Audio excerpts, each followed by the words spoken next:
Hello, brothers and sisters. Welcome back to a new Bible study. And today we continue in Habakkuk 2, verse 12 to 14, the taunt of injustice.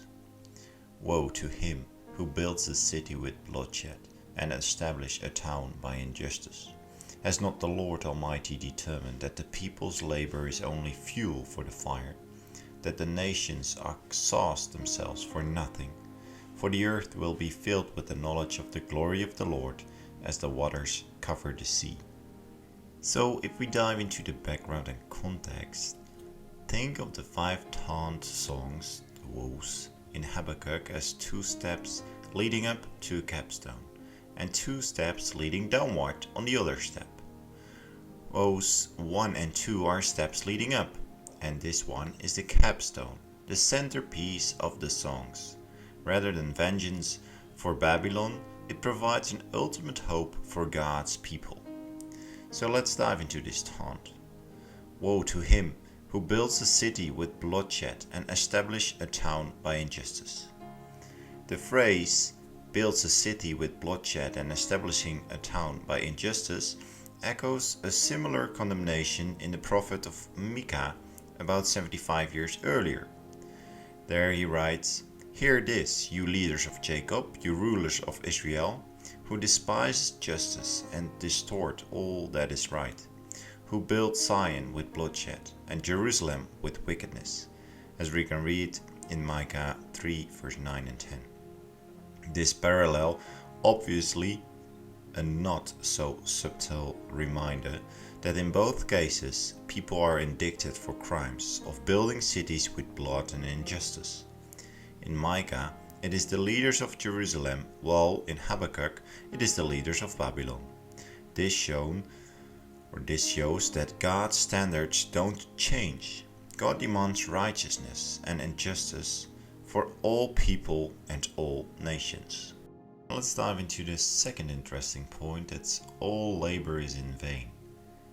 As we read, "Has not the Lord Almighty determined that the people's labor is only fuel for the fire, that the nations exhaust themselves for nothing?"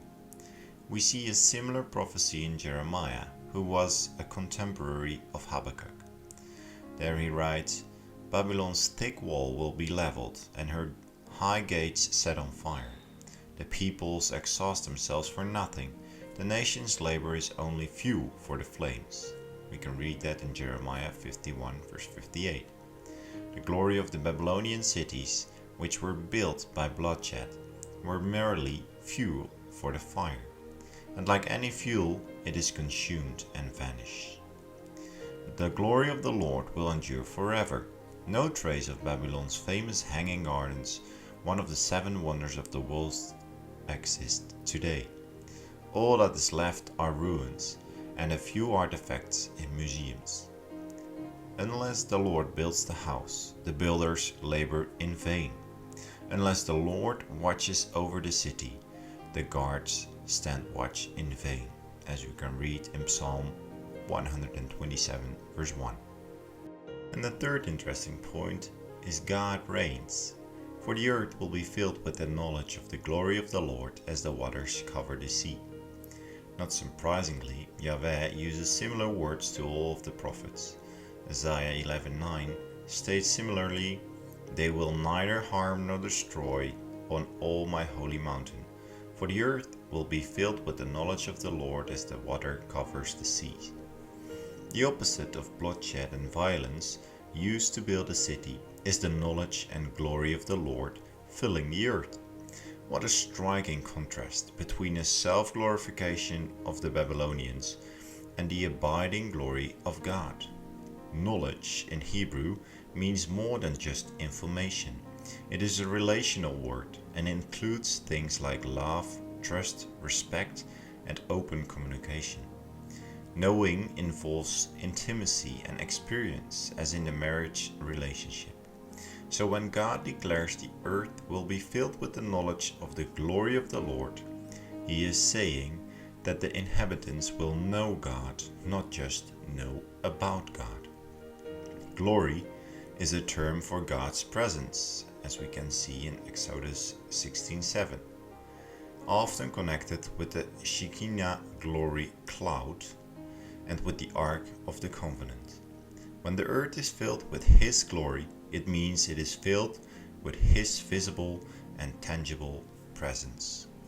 Okay, brothers, as we start this application, you can do or read first 1 Corinthians 3. Then you will understand some more. Because despite all the bloodshed, and feel free to pause the video, search for 1 Corinthians 3 if you have the time, otherwise read it later on. But despite all the bloodshed and the slave labor used, Nebuchadnezzar's palace fell without any damage to the magnificent walls that he carefully constructed. Think of this image as it relates to 1 Corinthians 3.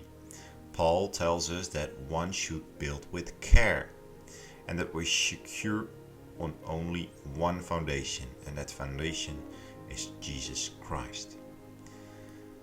So how you live your life now matters, because one day it will be tested. Will you look back on your life and see that you have built only with things that are temporary?